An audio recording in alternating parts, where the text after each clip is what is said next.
nkuko nayo babwiye rero, dore YouTube channel tugiye kujya tumenyeraho ibintu byinshi cyane cyane by'iyobokamana, siyanse, politike, amateka, imibare mu gihe yatubanye mikeya. Ikintu usabwa nta kindi no gukora subscribe kuri YouTube channel bayita Gaheza Simba. Ibindi byose tuzagenda tubimenya uko igihe kizajya kigenda kiza, twikoza hirya no hino tugenda tugana utuntu twinshi. Uyu munsi rero ngiye gutangira mbaganirira kuyobokamana. Dutangire twinjira muri Bibiliya tuganira iby'iyobokamana. Hari umuntu wanyandikiye kuri Instagram arambwira ati Gaheza, ndashaka uzadusobanurira ibintu bijyanye n'abamarayika. Buriya abamarayika ntabwo tujya dusobanukirwa ibyabo. Ese abamarayika ubundi babayeho bate? Abamarayika bakora iki? Abamarayika ubundi duhuzwa nabo n'iki? Ariyo mpamvu uyu munsi nafashe umwanya ngo mbasobanurire ku mumarayika bita Mikayeli. Ntabwo ndi buze kujya mu bamarayika bose, cyane ko abamarayika buriya bagira ibyiciro n'ibice. Mujya mwumva bavuga abitwa abakerubi, abaserafi, abitwa n'amazina menshi. Je uyu munsi tugiye kwiganira ku mumarayika bita Mikayeli.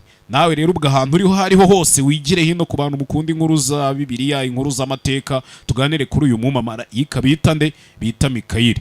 Have you heard of Archangel Michael? Ese wigeze wumva umumarayika bita Mikayeli? Uruta abandi Archangel ubundi n'abamarayika baruta abandi. Regarded figures in the Bible. Niwe uvugwa kenshi mu nkuru zo muri Bibiliya ndetse akagaragaramo kenshi. Often depicted as a leader and warrior aiding the children of Israel. Akenshi agaragara nk'umuyobozi ndetse akaba n'indwanyi irwanirira Isiraheli n'ubwoko bwayo abana b'Imana. Christian history. Mu mateka y'Abakristo ya kera, was seen as the helper of the church's armies against non-believers. Yagaragaraga nk'uwari uyoboye cyangwa se nk'umutware w'igisirikare w'ingabo. The attacks of the devil. Zarindaga zikarinda Abakristo n'abizeramana babaga batatswe n'abatizera Imana. Will focus on everything you should know about Archangel Michael. Uyu munsi rero muri iyi video y'uyu munsi tugiye kuganira, twige dutembere nyine twige ibintu byose, tuganire kuri marayika Mikayeli ndetse tunamumenyeho byinshi. But before we get started, gusa mbere yuko dutangira ikindi nagusaba to our channel, usibye gukora subscribe kuri YouTube channel, hirya no hino utuntu twose ukagenda utumenya ku gihe YouTube channel tuzayibaneho kandi mu mahoro. Michael. Ese mbere yuko dutangira ubundi, marayika uruta abandi bita Mikayeli ni marayika bwoko ki? Is the chief of angels. Niwe mutware w'abandi bamarayika. Icyo cyo mubanze mu kimenyi. Name derives from the Hebrew Mikael. Izina rye rituruka ku ijambo ry'igiheburayo bita Mikayeli, which means who is like God. Bishatse kuvuga ngo umeze nk'Imana. Referred to as the guardian prince of Israel. Akenshi yagaragaraga kera nk'igikomangoma cyarindaga Isiraheli. A protector who stands ready to defend God's chosen people. Wabaga witeguye ndetse yiteguye kurwanirira ubwoko n'abatoranyijwe n'Imana. Angels in the Bible are depicted as messengers, but Michael is described. Abandi bamarayika muri Bibiliya benshi bagenda bagaragara nk'ari abamarayika bashinzwe gusohoza ubutumwa. As contending. Ariko Mikayeli we cyamarayika Michael agaragara nk'umumarayika utandukanye n'abandi yagiye yandikwaho zo. Spirits and principalities. Yarwanaga na sekibi, ibyo byose murabizi. Protector of swordsmen and masters of arms. Ndetse niwe urinda inkota kanarinda igisirikare cyo mu ijuru. Judge of souls have also made him the patron ubushobozi bwo gucira imanza roho z'abantu of all trades that involve the use of assessments, such as traders, pharmacists. Ndetse afite ubushobozi bwo gukora ibintu byinshi n'imirimo iba mu isi, ni wiha umugisha harimo nk'abacuruzi, abavuzi, ibintu byose ni ugenda byitaho. The police. But here is the thing. Hari ukuri guhari rero mukeneye kumenya. The only archangel. And what is an archangel?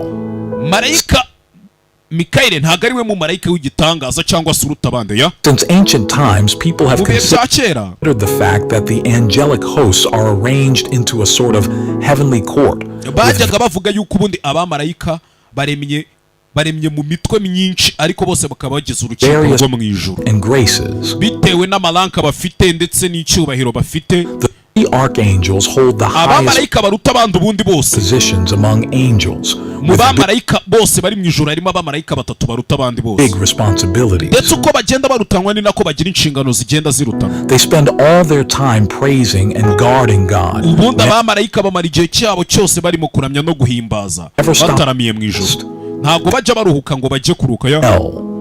Amazina yabo bamarayika batatu b'igitangaza umudahirwa n'inyuguti ya L ku mazina yabo. God. Bishatse kuvuga ngo Imana. Showing their divine nature. Ibyo bigaragaza nyine kamere yabo y'ubutungane no gutungana. Archangel has a specific job that reflects their unique ability. Abamarayika batatu bakuru bagira imirimo itandukanye n'iy'abandi bamarayika.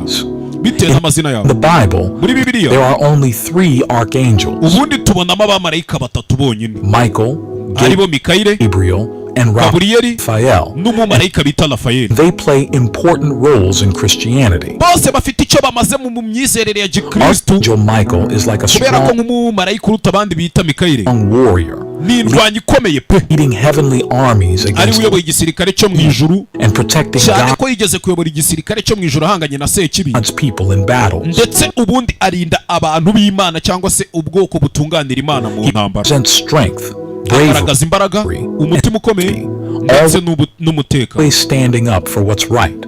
iteka ryose ahagarara ahanganira ikiri ukuri cyangwa se arwanya ikibi. Archangel Gabriel, on the other marayika hand, Gaburiyeli is God's messenger. we ni marayika ushinzwe gusohoza ubutumwa bw'Imana. n'undi mu marayika Gaburiyeli murabyibuka ko ari nawe wazanye ubutumwa Bikira Mariya amubwira tugiye kubyara umwana uzamwita Yesu Kristo, uzamubyara ku buryo bw'igitangaza utarabonanye n'umugabo. Bringing important messages and prophecies niwe to uzana ubundi ubutumwa akazana n'ubuhanuzi prophets and believers abizanira abizera Imana ndetse about n'abantu. communication, guidance, and sharing knowledge abereyeho kuyobora agatoza abantu between heaven ndetse and akabahereza ubwenge buturutse mu ijuru buza ku isi. Angel Raphael is hanyuma umumarayika wundi wita Raphael known as the healer and guide, niwe mumarayika ushinzwe kuvura abarwayi ndetse agatabara ababikeneye. comfort, support niwe ufasha abantu gutuza, divine akabatera ingabo mu bitugu, to those who need it. ndetse agafasha abo bose babikeneye. Compassion, agaragaza umutima mwiza mercy, ndetse and akagaragaza imbabazi. helps people on their spiritual and physical journeys. afasha abantu mu rugendo rw'umwuka ndetse n'urugendo rw'umubiri.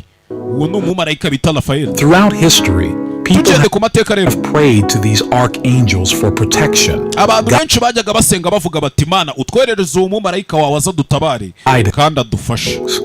They're Amen n'umugisha. important in religious texts and traditions, hari imirongo tutakwirengagizayo muri Bibiliya ndetse no mu bitabo bya showing kera how significant they are to Christians and in people's lives today. igaragaza ukuntu abo bamarayika bagiye babanira abantu ndetse bagakomeza kubaba hafi kugera no mu buzima bw'uyu munsi. Art, stories, or prayers, byaba ari inkuru, amateka ndetse the n'amasengesho. archangels remind believers of God's grace, icyo abamarayika bizeza abantu cyangwa batuma abantu bizera nuko abantu bagomba kwizera ko Imana ibaho kandi ikora, giving them hope and comfort. bikabaha ibyiringiro no kumva batuje muri bo. Michael was reka twigarukire kuri wa mumarayika wacu Mikayire ari uyu munsi tugiye kuganiraho, abandi nabo tuzagenda tubaganiraho nyuma kuri iyo YouTube channel. repeatedly mentioned in the Bible. wagiye agaragara inshuro nyinshi muri Bibiliya. He was first mentioned in the Old Testament. bwa mbere bajya kumuvuga muri Bibiliya bamuvuze mu isezerano rya kera, When Archangel Michael had a dispute with the devil ubwo regarding yagiranaga intambara na Sekibi Moses' cyangwa se body, Lucifer nawe buriya yari umumarayika wo mu ijuru, nawe tuzamuganira igihe nikigera. buriya Lucifer yari umumarayika ushinzwe kuririmba no gucuranga mu ijuru, ntago yari asanzwe, yararirimbaga abandi bamarayika bakicara bakiga. Archangel's first mission is defending the body of Moses. ubundi akazi ka mbere yahawe ku isi marayika Mikayire yaje ku isi aje kurinda umubiri wa Mose. umubiri wa Mose, ubwo abantu mwasomye Bibiliya muzi intambara yabaye hagati ya marayika Mikayire ndetse na Sekibi barwanira umurambo wa Musa.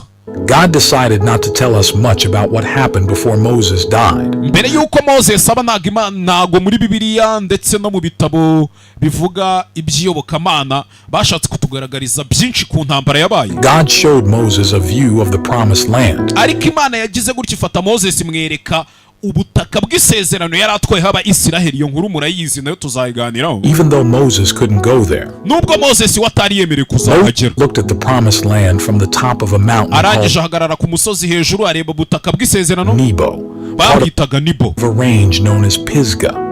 This mountain is in what's now Jordan. uwo musozi yari ahagazeho ubu ngubu uri mu gihugu cya Yorodani, Moses hariya couldn't mu bihugu by'uburasirazuba bwo hagati. go into the promised land because he didn't obey God. impamvu Moses atagiye kuri ubwo butaka nuko atigeze yizera Imana. In Jude 9, ibyo nabyo murabizi.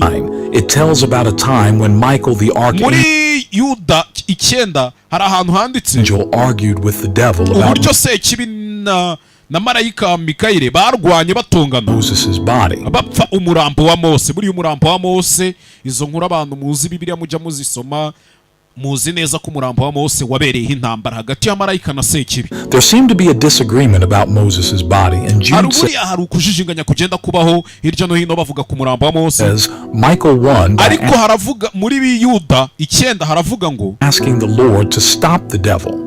But it's not Mikayeli yabwiye Imana ati Nyagasani uriya murambo wa Mose dore yari intungane ntutume Sekiba wigabiza. completely clear why Michael fought the devil over Moses' body at first. ntabwo impamvu mbere yari isobanutse yatumaga Mikayeli akarwana na Sekiba barwanira umurambo wa Mose. I think the devil wanted to use Moses' body to ariko bisa nkaho Sekiba ubundi yashakaga gufata cyangwa se shitani Rusoferi yashakaga gufata umurambo wa Mose worship it and lead them to worship idols. akawufata akawujyana imbere y'Abayisiraheli bakawusenga cyangwa se akabatuburira akabafera bakawusenga bishuka ko bari gusenga Imana. But why did the devil want Moses' body? ese ubundi kubera iki Sekiba yashakaga umurambo wa Mose? Agreement about Moses' body teaches us a lesson about the dangers of spiritual battles and the ubundi ibyabaye ku murambo wa Moses byakabaye bitwigisha tukamenya tukanasobanukirwa intambara z'umwuka zigenda ziba twe tudasobanukirwa bitewe n'intege nke tugira mu mwuka. importance of safeguarding the legacy of righteous leaders. ariko nanone bikatwigisha ko Imana itagitererana abayitunganiye bikatwigisha kwigandukira nyine.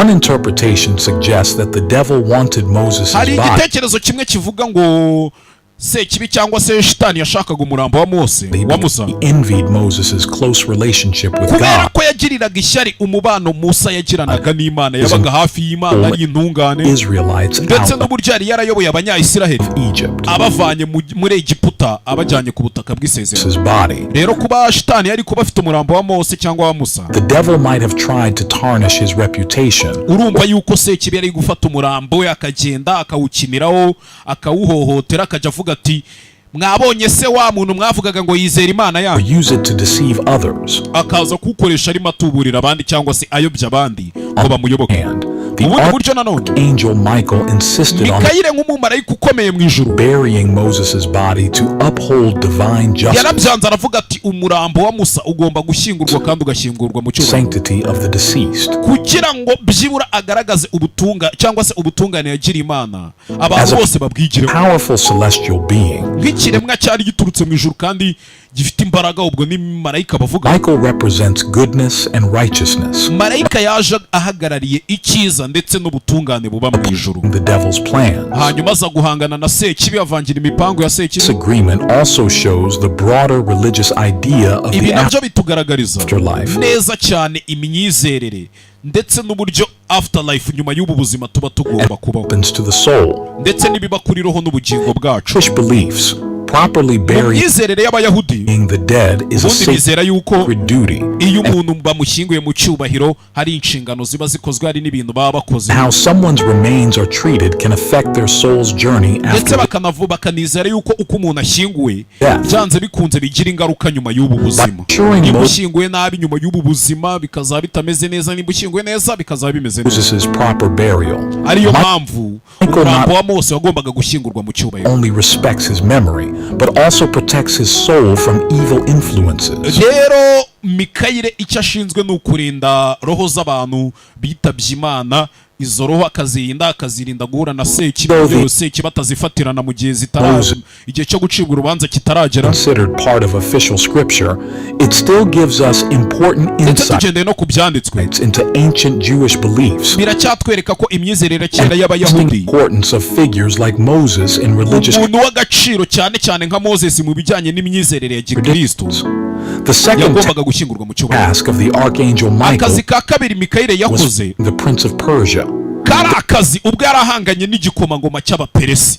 ubwo abantu musoma Bibiliya murabizi, iyo yo ni inkuru inanditse muri Bibiliya no mu bitabo by'amateka. The prince of Persia is talked about in Daniel 10. ubundi igikomangoma cy'Ubuperesi kigaragara, mufate Bibiliya zanyu tujye tugendana mutazavuga ngo gaheza ndababeshya, musome muri Daniyeli 10 niho handitse inkuru y'igikomangoma cyo mu Buperesi, which is a very symbolic part of the book of Daniel. The prince of ndetse ari nayo nkuru igarukwaho cyane mu gitabo cya Daniyeli. Persia probably means a bad spiritual being ubundi igikomangoma cy'Ubuperesi gihagarariye umwuka mubi cyangwa se umwuka wa Sekibi who ruled over Persia long ago. wazengurukaga mu bwami bwe buperesi kera. Daniel saw a troubling vision umuhanuzi Daniyeli about a niwe wagize iyerekwa and spent abona intambara yigeze kuba ikomeye weeks mourning, fasting, ndetse intambara yamaze ibyumweru 3 bayunamiye, praying. abantu bunamye basenga. Response: God sent a heavenly messenger to hanyuma Imana icyo gihe kigeze ngo yohereje intumwa yayo iva mu ijuru explain the vision to Daniel. iza gusobanurira Daniyeli iyerekwa yagize, kuko Daniyeli yari yabonekeye. Daniyeli buriya abantu musoma muri Bibiliya murabizi ko yagize ibonekerwa rihambaye. Daniel chapter 10 muri verses Daniyeli 10 10 through 14 umurongo wa 10 kugera ku wa 14 tells the story of Daniel encountering a man who speaks to him. hari inkuru igaragaramo ivuga neza ibya Daniyeli n'uburyo yahuye n'umugabo waje akamuvugisha. Man tells Daniel that uwo mugabo yaraje abwira Daniyeli, aramubwira ati he is precious to God, aramubwira ati Daniyeli mu maso y'Imana uri uw'agaciro. instructs him to pay attention because he has been sent with a message. niyo mpamvu ngira ngo unyumve neza amashwi kubera ko wohererejwe ubutumwa Imana yakuntumyeho. Daniel feels scared but Daniyeli yatangiye kugira ubwoba, obeys the man's command to ariko atangira kumva amategeko uwo mugabo yari ari kumuhereza. stand up. arahaguruka. The man reassures Daniel, telling umugabo arangije abwira Daniyeli, him not to be afraid because aramubwira ati wigira ubwoba witinya, God heard his prayers and kubera ko sent Imana yumvishije gusenga him kwawe, in response. irangije iranyohereza ngo nze nkubere igisubizo ngusubize. The man explains that he was delayed for 21 days uwo because mugabo yabwiye Daniyeli, aramubwira ati naje kera ariko nageze hano ntinze, namaze iminsi 21 ndi mu rugendo nza ku isi. uwo ni marayika Mikayire, he faced opposition from the ruler of the kingdom of Persia. kubera ko naraje mbanza kujya kurwana urugamba n'umuyobozi w'ubuperesi. Actually, the angel Michael came to assist him, allowing him to reach Daniel with his message about the future of his people. hanyuma marayika Mikayire niwe waje arantabara, aza kunyereka, aza kunkiza iyo ntambara nari ndimo, kugira ngo nkugereho ngusobanurire ubutumwa ndetse nanakubwire ibyo abantu bawe bakeneye. This passage from Daniel shows how God values ubutumwa bwavuye kwa Daniyeli rero and protects those who pray. ubu tugaragariza neza cyane ukuntu Imana ubwayo ari igitangaza ndetse irinda abo bantu bose bayisenga n'abashaka kuyisobanukirwa ngo bayimenyeho byinshi. The man uretse ubwoba bwa Daniyeli, reassures him and explains the divine intervention that occurred uwo to mugabo yaramusobanurira ibintu byose uko byari bigiye kugenda Daniel receive the message. kugira ngo Daniyeli asobanukirwe ubutumwa yari yabashije kwakira, busobanukirwe bwose neza. Daniel's experience, we learn about the importance of ibyabaye kuri Daniyeli rero perseverance in prayer. biratwigisha neza ko isengesho ari ikintu cy'agaciro. iyo dusenze Imana iratwumva kandi ikadusubiza. This passage gives us insight into spiritual battles. ibyo bintu bitwereka neza intambara ziba z'umwuka twe tuba tudashoboye kwimenyera. Daniel prayed and fasted for 3 weeks. Daniyeli yarasenze ndetse amara ibyumweru 3 atarya atanywa arimo asenga, Sent in response from the nibwo Imana yamwoherereje uwo mumarayika. first day. However, a kandi powerful yaza gusenga ku munsi wa mbere Imana igahita imwoherereza uwo mumarayika, ntiyari gukomeza gusenga. figure called the Prince of Persia hanyuma iyo shusho batubwira muri icyo gitabo cya Daniyeli y'igikomangoma cy'ubuperesi opposed the angel for all 21 days of Daniel's fasting iminsi 21 and uwo praying. mugabo ngo yamaze ari mu rugamba ahangana, ihwanye neza na ya minsi 21 Daniyeli yamaze ari gusenga. mu magambo make Daniyeli uko yasengaga ni ku rugamba, uwo mumarayika yabaga ari Had kurutsinda. strong power that Michael, one of the main angels, ibaze ko nyine icyo gikomangoma cy'ubuperesi, uwo ni umwuka mubi nyine muri Bibiliya nicyo biba bihagarariye, yamaze iminsi isaga 21 marayika Mikayire ari kurwana n'icyo gikomangoma cy'ubuperesi, ari nayo minsi 21 Daniyeli yamaze ari gusenga. in Jude 9, we learn hanyuma that muri Yuda 9 Michael is an archangel. nanone tuza kubona ko Mikayire ari we mumarayika uruta abandi. The angel could finally reach Daniel because of Michael's strength.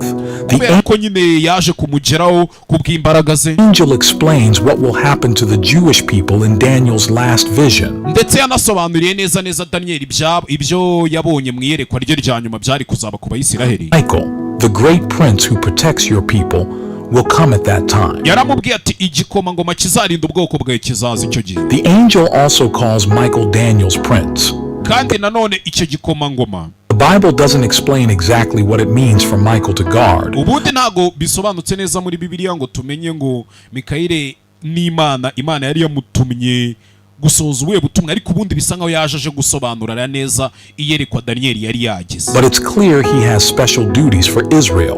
Nyine ni ibintu bigaragara cyane binasobanutse ko afite aho ahuriye n'ubwoko bw'abanyayisiraheli.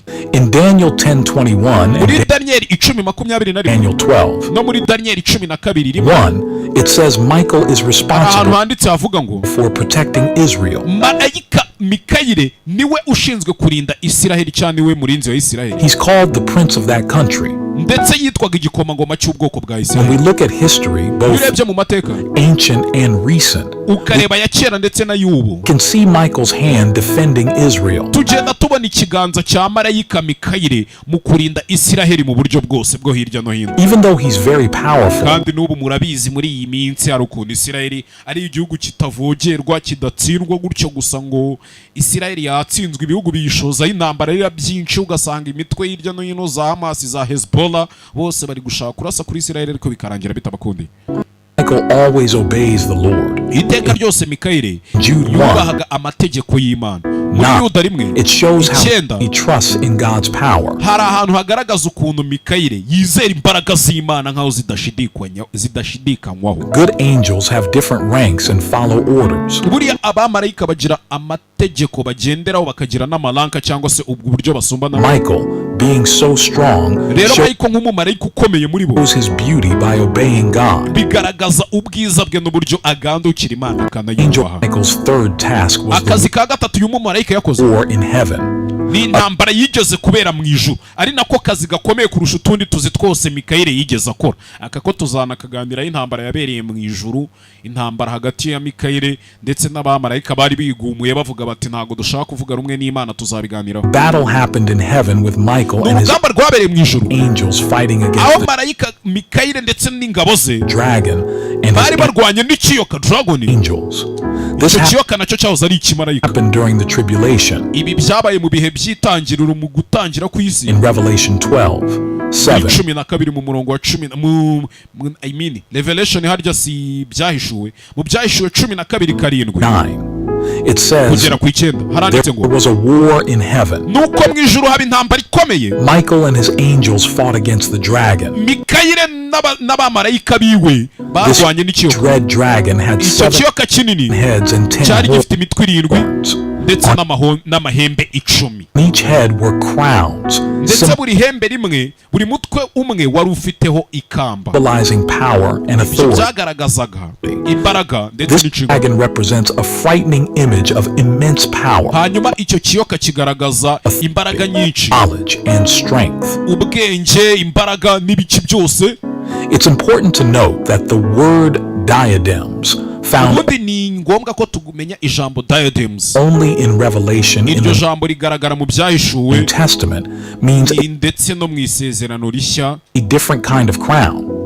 The bisobanura ikamba. Iryo kamba ariko naryo tuzariganira. dragon is also depicted as being able to sweep down a third of the stars from the sky and Ndetse icyo kiyoka cyangwa se icyo kiyoka Mikayire yari ahanganye nacyo cyari ikiyoka ngo gifite ubushobozi bwo kuba cyamanura inyenyeri hafi 1/3 cy'inyenyeri zabaga mu ijuru, kikazimanura past hano hasi ku isi, earth, showing kikazizana ku its isi. great authority. Stars often represent nations and rulers, Ubundi inyenyeri muri Bibiliya ziba zisobanuye amahanga cyangwa se ishyanga n'abayobozi baryo. indicating the dragon's influence over them. Bivuze ngo nyine icyo kiyoka cyagaragazaga imbaraga gifite ku mahanga ndetse n'abayobozi It's baryo. also made clear that the dragon is Satan, Kandi nanone biragaragara bikanasobanuka neza cyane ko icyo kiyoka cyari gihagarariye Satani, ancient serpent and deceiver of the whole world. inzoka ya kera cyangwa se umutubuzi wa kera. Mu itangiro murabyibuka ukuntu Mikayire yarwanye na Shitani akoherezwa ku isi, intambara murayizi. Verse 4 also reveals that Satan is waiting to harm Christ upon his birth. Hari ahantu nanone tubona ko Shitani yaje ku isi agategereza kuzababaza umwana Yesu Kristo ubwo yari agiye kuvukira ku isi. Dragon and his angels fought against Archangel Michael. Aho nyine Shitani n'abamarayika be baje guhinduka abadayimoni, barwanya intambara ikomeye mu ijuru mbere yo kwirukanwayo. But they lost. Baratsinzwe, No place left for them in heaven. nta mwanya bari basigaranye mu ijuru. The great dragon, also known as the devil and Icyo Satan, kiyoka nyine tuzi nka Sekibi cyangwa Satani, the whole world, was thrown down to earth. cyoherejwe ku isi cyangwa se cyajugunywe mu isi. His Murabizi hari ahantu handitse muri Bibiliya ngo ishime wajurwe kuko ikibi kikuvuyemo, ariko nanone wasi we uri ruboroge kuko ugushije ishyano. Down with him. Ikiyoka bacyohereje mu isi Suffers a big defeat and gets thrown down to earth with his cyamanutse ku isi, followers. kimanukana umujinya mwinshi cyane ndetse kimanukana n'abagikurikiraga baza mu isi. For him, While ntabwo ryari ryo herezo rero ry'icyo kiyoka. heaven celebrates, it's bad news for earth and ijuru the ryarishimye ko ikibi kivuyemo, ariko isi yo yari igiye guhura n'ibibazo. sea. The devil, Inyanja knowing his time is short, is yari abizi ko ku isi igihe cyari gitoya. Shitani arabizi ko kuri isi atazahatinda, afite igihe gitoya. Furious and Yamanukanye umujinya, much trouble as possible. amanuka aje guteza ibibazo byinshi cyane ku isi. Now, Satan isn't in hell, Ubu but he's rero mumenye yuko shitani atakiri mu isi, mu ikuzimu, oya, heading there. ahubwo Michael and the heavenly forces beat the dragon, asa Satan, nk'aho ari muri iyi si. Niyo mpamvu rero umumarayika Mikayeli ndetse n'ingabo ziwe and throw him to earth. bamenye neza ko shitani avuye mu ijuru, bamujugunya mu isi. Nibo bamutsinze, bamujugunya mu isi. Satan goes to fight against those who obey God's commands and shitani amanukana umujinya, aravuga ati nanjye ndagiye nubwo ngiye ku isi. Uwubaha Imana wese ntago azambanaho, believe in Jesus. ndetse n'uwizera Yesu Kristo umwana In w'Imana. Revelation 12:17 Byahishuwe 12:17 says, the dragon was mad at the woman icyo and kiyoka cyamanutse cyarakaye nk'umugore, to make war against her other children ndetse cyaje kirakaye kimeze nk'aho ari uje guhangana n'abana, who obey God's commands and abana bizera ndetse bakanubaha believe amategeko y'Imana Jesus.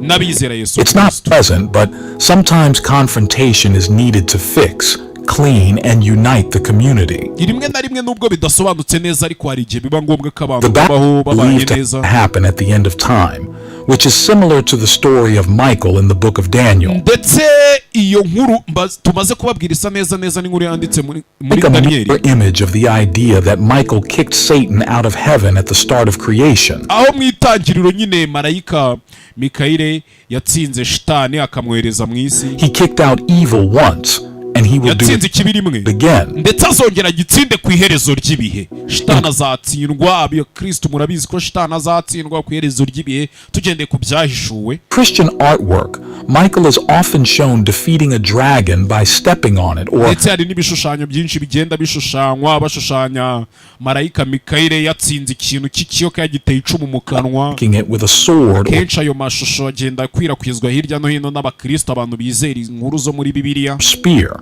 Sometimes it's hard to tell the difference between the art of Michael and the art of St. George, who akenshi rero bisa nkaho bigorana gutandukanya imirimo yakozwe na marayika Mikayeli ndetse na mutagatifu George. also fought a dragon.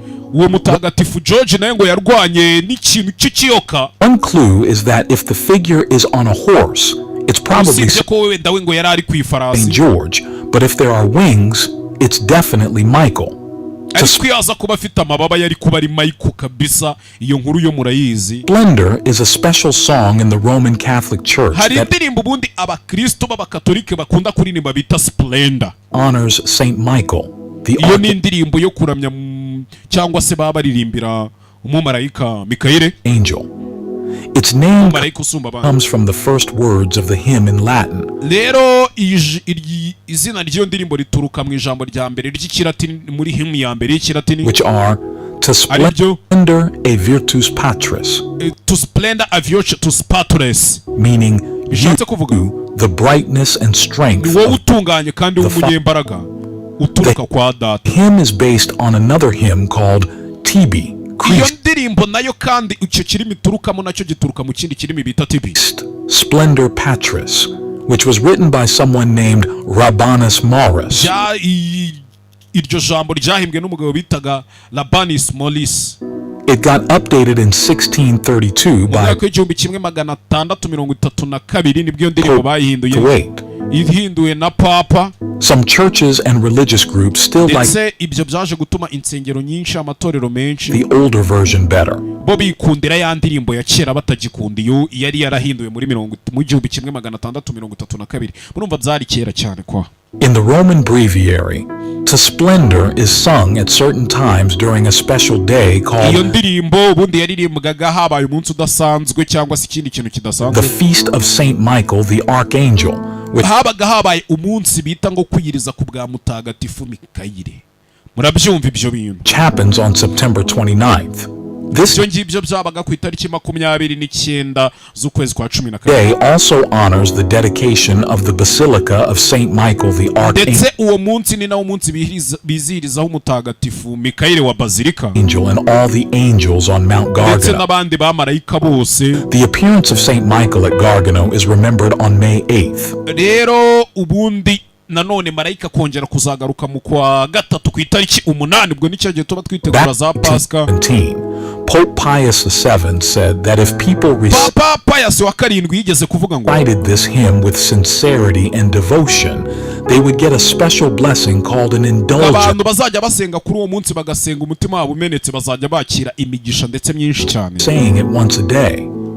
This Iyo was wasenga rimwe ku munsi. to honor St. Michael the Ibi Archangel byose babikoraga kugira ngo bahereze icyubahiro n'agaciro and ask umumarayika Mikayire wagiye abarwana akabarwana inshuro nyinshi, his help in protecting people from evil. bakamusenga bamusaba, bagasenga basaba ngo marayika Mikayire aza bongera imbaraga mu bugingo ndetse abakize sekibi. Is included in a collection of prayers called the Rakolta. Ndetse ibyo byose basengaga isengesho bita Lakota, byabaga bihuriye mu isengesho ryitwa Lakota, nk'uko wumva isengesho ngo dawe uri mu ijuru cyangwa se ndakuramutsa Mariya. Along with its approved translations. Ni isengesho rya kera tutarizi neza nimba twabasha kubonera ubusobanuro mu Kinyarwanda, As important as Archangel Michael is, it comes ariko ryagaragarazaga neza uburyo uyu mumarayika Mikayire ari umumarayika w'igitangaza ndetse ukomeza kurinda ubwoko bw'Imana, akaburinda sekibi, akaburinda ikibi. as no surprise that he has a special celebration. Rero urumva ko nta gitunguranye kuba baramugiriraga umunsi wo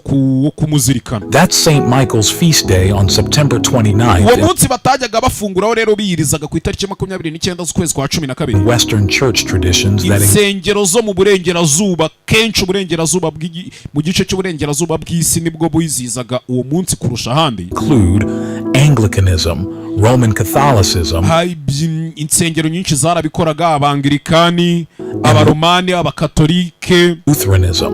n'abandi basengaga bita Abalutheranism. It is Ngo November n'abasenga Luther n'ibiki byose. 8th in Eastern church traditions, including Eastern Orthodoxy. The feast Ntabwo ari bo bonyine basengaga, n'aba Orthodox bo mu burasirazuba, Eastern Orthodox is nabo often basengaga basenga kuri uwo munsi. sometimes called Michaelmas in English-speaking places, a shortened form of Michael's Mass. Byose byagaragazaga uburyo marayika Mikayire yagiye agerageza kurwana ku bwoko A bw'Imana. major feast in the Western medieval church. It Ariyo became mpamvu mu nsengero zo mu burasirazuba bafataga uwo munsi, one of the 4 quarter days associated with the turning of the seasons, ndetse wafatwaga nk'umunsi ibihe byahindukaga, wari umwe mu minsi 4 bavugaga bati tuvuye mu gihe kimwe tugiye mu kindi, gutyo during which debts were settled and wages were paid. aho abantu barimo amadeni bababarirwaga, imisoro leta ikasonera abantu ikavuga iti ntaribi ubwo turabasoneye, Like many ndetse n'abakozi bagahembwa. saints' days, Michaelmas has ndetse a nk'iminsi yose yahariwe abamarayika number of folk traditions associated with it. nawe yarabaga afite. In the British Isles, for example, it was considered a bad idea to eat blackberries after Michaelmas. Yabaga afite, habaga hari umunsi bagenera abo bamarayika nyine. Nko mu Bwongereza hari ibitabo byinshi by'imigani byavugaga biti kirazira kurya inkeri z'umukara, ntabwo ari fresh kurya inkeri z'umukara, Because when Michael kicked Satan out of heaven, he kubera landed ko ubwo marayika Mikayire yashotaga cyangwa se yirukanaga shitani mu ijuru, head first in a blackberry bramble. umutwe we yawukubise And now, umurima w'inkeri z'umukara. every year after Michaelmas, the Ubwo blackberries rero nyuma ya buri byibura rimwe mu mwaka go sour and hari umunsi bajyaga gusarura, Ashland. bakavuga bati inkeri z'umukara zose zasaruye uyu munsi ntago ziri buze into kuribwa, them. kubera ko uyu munsi dukeka ko ari bwo shitani yamanukiyeho agakubita umutwe muri izo nkeri z'umukara. Best to eat all the blackberries you can at Michaelmas then, before they start to set your teeth on edge. ndetse bavugaga ko uramutse uri izo nkeri ari nabyo bajyaga bakangisha abana bakavuga bati mwabana mwe uramutse uri ziriya nkeri z'umukara ukuka amenyo agacika. Michaelmas, observed in the Western Church on September 29th, ibyo namwe murabyumva.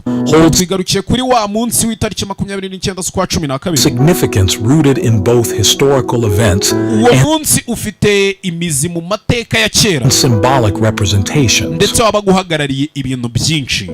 Its origins trace back to the consecration uwo of a munsi muzi ahantu waturutse, rero tugiye kugera ku aho uwo munsi waturutse ubundi kugira ngo uwo munsi bajye kuvuga ngo uwo munsi marayika Mikayeli tuzafata umunsi tujye tumwizihiza muri Kiliziya Gatolika. Murabizi umunsi w'abatagatifu, umunsi w'abamarayika bijya bibaho. dedicated to the Archangel Michael in uwo 5th munsi rero wahariwe uwo mumarayika century Rome on September ujya kuremwa, waremwe mu kinyejana cya gatanu. uwo munsi nibwo ubundi washyizweho mu kinyejana cya gatanu mu bwami bw'abaromani, with ushyirwa ari ku itariki 30 z'ukwezi kwa 12, festivities commencing the preceding evening. aho bavugaga bati tugomba kwiyiriza ndetse na nimugoroba ntitugire ikintu turya. However, the timing of Michael's feast at the cusp of dwindling daylight carries ariko byaje kurangira bitewe n'ukuntu izuba ryarasaga muri kiriya gihe ikirere cyari kitarahinduka. profound symbolism. Within nk'ikimenyetso byaje kuba ngombwa ko uwo munsi batangiye ku itariki 30 bawusubiza inyuma bakawushyira ku itariki 29 kugira ngo bijye bigera kuri uwo munsi w'itariki 30 ari wo munsi basa nkaho bafunguyeho z'ukwa 12, ari nawo munsi ngira ngo abantu muzi ibintu bya bonana ubundi kera niko byagendaga. Christian tradition, Michael remains a revered protector, especially ibyo byakomezaga kugaragaza ko uyu mumarayika Mikayeli ari umurinzi w'ikiremwa muntu, akirinda sekibi, forces of darkness. akakirinda imbaraga z'umwijima. As the onset of autumn heralds the encroachment of ari little nayo mpamvu bavuga yuko umumarayika Mikayeli buriya ariwe mumarayika utuma izuba ngo rirasa, kubera ko nyine izuba ritarashe murabyumva ko umwijima ukomeza kubaho. darkness, our thoughts turn to Michael and the celestial host who partake in the commemoration of his feast, seeking their guidance and protection. ari nayo mpamvu abantu benshi bafataga umwanya bakiriza nk'abami ba kera, biyirizaga bavuga bati uze utube imbere kandi unatuyobore unaturindira ubwoko Michael is bwacu often invoked by Christians for protection. niyo mpamvu abakristo bagenda bamuhamagara buri gihe bakavuga ngo turinde cyangwa turwaneho, Usually in a manner that differs slightly from other human saints. Christians may ask a human saint to pray for them. buriya abakristo nabo bajya bagira gutya bakavuga bati dusabe abatagatifu baze kudusabira, bya bindi mujya mu materaniro cyangwa se mukajya mu ikoraniro rya Kiliziya Gatolika ukumva baravuze bati batagatifu mudusabire, ibyo murabizi. In the same way, Christians ask their living ni muri ubwo buryo rero friends to pray for them. abakristo banavuga bati ukababwira umuntu mugenzi wawe ukiri na muzima uze kunsengera n'ujya gusenga. Gift with saints is that they ariko bitandukanye n'ibyo abamarayika, happen to be dead, but this doesn't matter very much because kubera ko abantu bo baba barapfuye all Christians, both cyangwa se abo batagatifu nabo barapfuye, abamarayika bo baba bibereye. niyo mpamvu abantu benshi bafata ko kubwira umumarayika ati nge sinshobora kugera mu maso y'Imana bitewe n'ukuntu ibyaha numva nishinza byinshi, ariko uze kunsabira mu maso y'Imana, uze kunsabira through Christ, which makes death rather gloriously irrelevant. Michael, on the other hand, is not human and is not dead. rero bitandukanye na marayika Mikayeli kuko we si umuntu, nta nubwo yapfuye waracyariho. An archangel, ni he n'umumarayika ukomeye mu ijuru, also possesses power ndetse that afite n'imbaraga, humans both living and dead ari zo mbaraga afite ku bantu bazima ndetse n'abapfuye. ariyo mpamvu abantu benshi bakomeza kugenda bamugira gute, bamwisunga batubwira batudusabire, never to be worshipped, but because the action of ntabwo ari umumarayika abantu bakabaye basenga, nta nubwo bamusenga, angels is ariko bamunyuzaho ubutumwa bakavuga bati udusabire mu maso y'Imana asking Michael for protection ndetse unaturinde, Imana iguha imbaraga uzuturinde. acceptable by churches with strong ibyo rero insengero nyinshi cyangwa se amatorero menshi yarabyakira nk'ukuri guhari, ndetse abyakira nk'umuco wa kera, including nk'uko bakira abatagatifu. the Eastern Orthodox, Roman Catholic, harimo insengero z'abarorthodox ba kera, and abaromani, abakatolike Church. ndetse n'abangilikani. come to the end of this video. rero iyi video nuko tuyirangije. And if you enjoyed it, niba iyi video wumva wayiryohewe cyangwa se wumva ari ikintu ikwigishije, Please click on- nta kindi gusaba, kora subscribe, share, comment, ibintu byose ubikore kandi ubikorere mu gihe. Ubundi njyewe nta mutima mubi, tuzajya turyoshya buri gihe, byibura buri munsi tuzajya dushyiraho video. YouTube channel bayitageza Simba, ndagusaba share, comment n'ibindi byose ubona washobora kugira ngo ushyire itafari kuri iyi channel. Yo, and subscribe buttons. Don't forget to check other videos on our playlist. We've got some amazing contents for you.